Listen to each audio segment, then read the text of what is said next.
Hi guys, welcome to round 2 of our Batter Up Friday Night Locals. We have Orlando on the left playing, I believe, GT Broly. And on our right we have Nick, Papia playing Mono Red Pan. It took me a second there just because I had to, the glare was there. But Nick's going to play the Konoha, and that's instantly going to shut off Orlando's Shugash. That's a real feels bad man moment there. Orlando's deck really wants to go off with turn 2 with Shugash. If you get Konoha, at worst it's a turn 3 OTK. So there's a lot to be said when Konoha's been played. I think that card should just be while it's on the board. But Bandai says no, otherwise. Just one of those really dumb strong silver bullets. So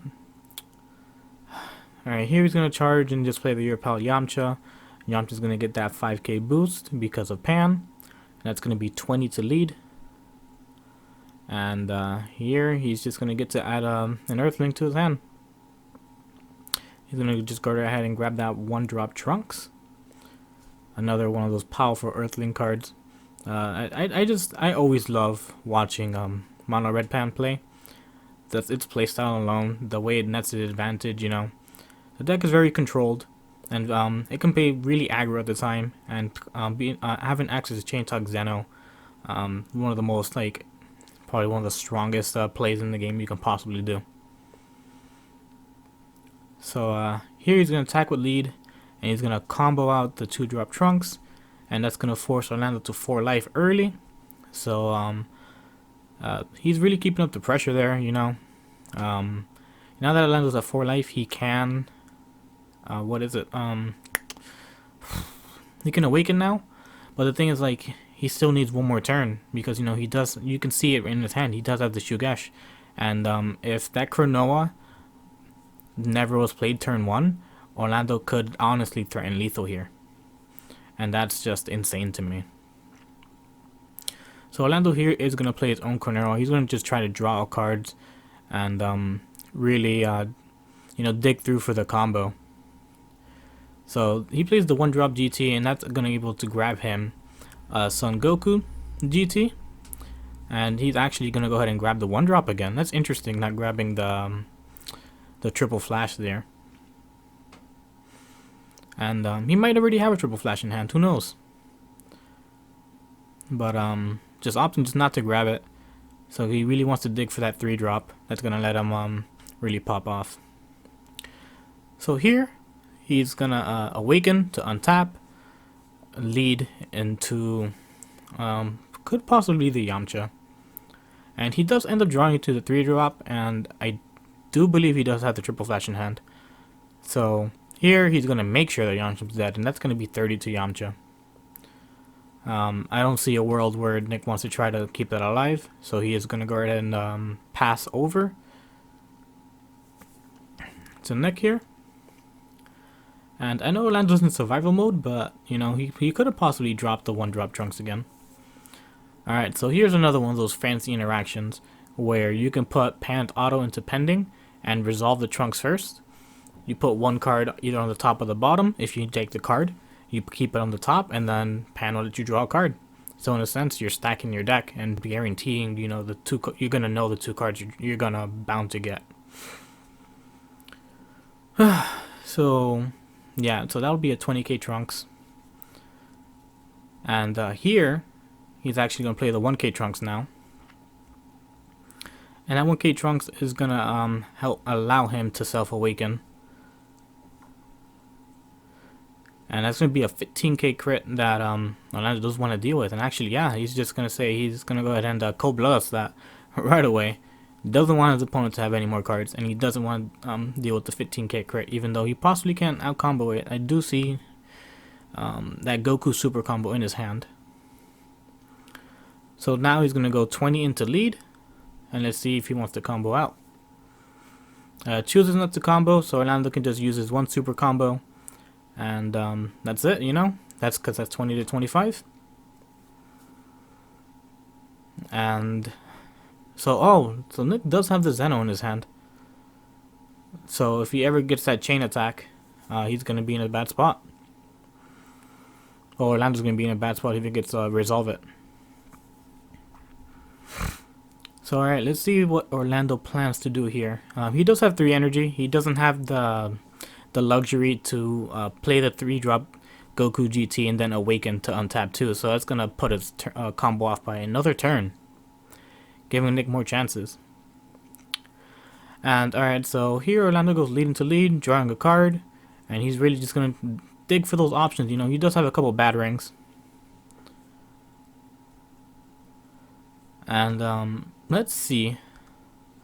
Does Orlando... I know, just thinking what his possibilities are. And you know what? I don't agree with this. Orlando passed his turn, right? And leaving that 1-drop Trunks on the board is very problematic, because now Nick drew into the chain attack Zeno. So he could attack Orlando, probably force a combo out, and you know, just reset the hand. And Orlando does have quite a bit of hand there, good hand size there. So alright, so again, so he's gonna attack with the Trunks, take the crit, and then he actually gets another Zeno, and he's gonna combo off of Trunks himself. So that's gonna be 20 crit to Orlando. And Orlando's gonna combo the 3-drop and the 1-drop, and that's gonna be 25. But yeah, Orlando really could have gotten rid of the 1-drop, not giving Nick an extra card from life either. But because he didn't put it to rest mode, and he didn't even bother putting it to rest mode and tried attacking it with the 1-drop Goku, he's now getting chain attack Zeno. And that's just quite unfortunate there. It might have not dawned on him that was a possibility. But yeah, man, if you can definitely put something to rest mode with your leader, you always should. It can get rid of combo power, it can get rid of cards that you just don't want to deal with, being able to attack them. Very strong leader overall.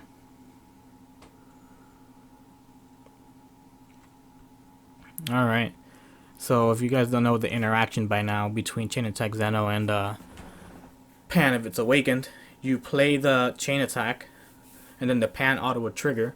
So then you put the Pan auto into pending. The Zeno's played, Zeno resolves. Pan auto still being into pending, well then you draw with the Zeno, you're 5, and then Pan auto will trigger, targeting the Zeno, putting up to 20. Pan auto, draw. Now you have 6 cards. And the cool thing about this play, and it's this is like really tough, because Nick went from having no cards to all the advantage. He played the 1-drop, attacked with it, and that allowed him to awaken, giving him another card from life. Orlando did take it, I believe, and then he awakened, untaps 2,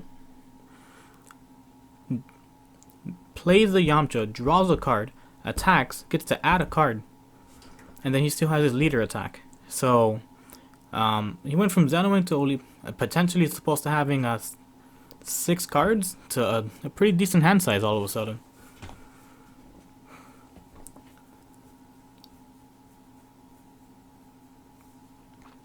And alright, so he's gonna go lead into lead. And I believe he has about maybe 8 cards now. But no, about 7. Orlando does out combo with the 1-drop Trunks there. Can't really use it because then the sad part is that he would have to take a life. So, and Orlando's life resource is really valuable with Broly, because you usually want to restand something you can go for a game with. So here Orlando's gonna attack with lead, and that's gonna let him get a card, and that should just be 15 to 15.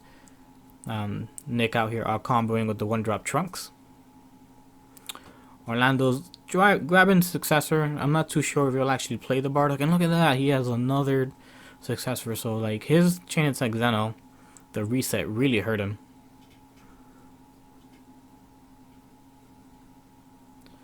Those are successors, like one of the best search cards in the game. 0 cost, grab a swap, and that's really just gonna tune out his hand. So okay, so here Orlando does have the play. So he's gonna do the 3-drop here.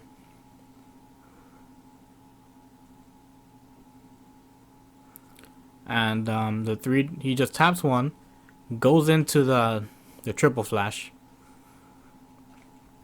Now this card has triple attack. Well, sorry, triple strike. And it has an auto that if you have on the card it says if this card is 40k or more, it can be countered. But since the errata came around, it's if you need a red Saiyan for it to have the card can't be countered. So Orlando gets the free pan here, and that free pan is just gonna boost up his triple flash, and that should be 35.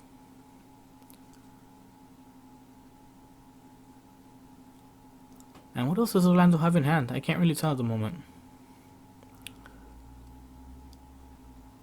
They're actually just pretty dead cards. 2 of them are Bardocks, and I could have sworn I saw a Planet Vegeta. So the only real combo power he has is the 2 Bardocks. And he's gonna, okay, so Nick's gonna here negate, use the after image. After image is gonna go ahead and pop the pan there.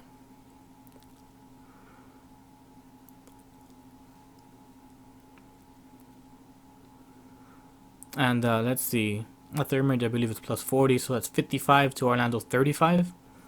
And there's no real reason to combo out because even if you can bump it up, that'll be even, and Nick still has a pretty good hand size.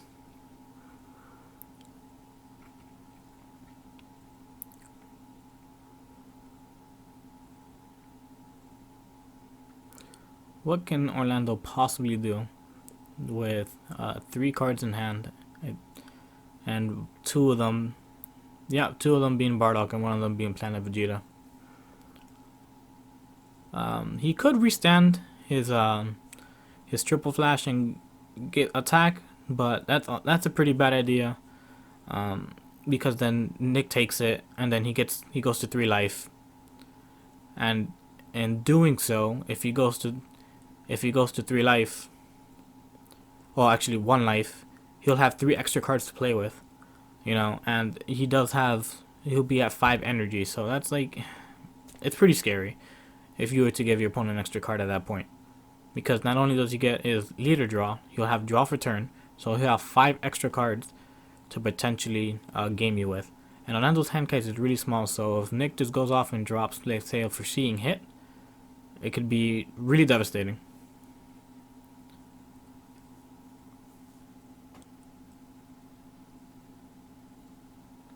And yeah, so he does have the foreseeing hit, so he could drop that, and that could just mean game as it is.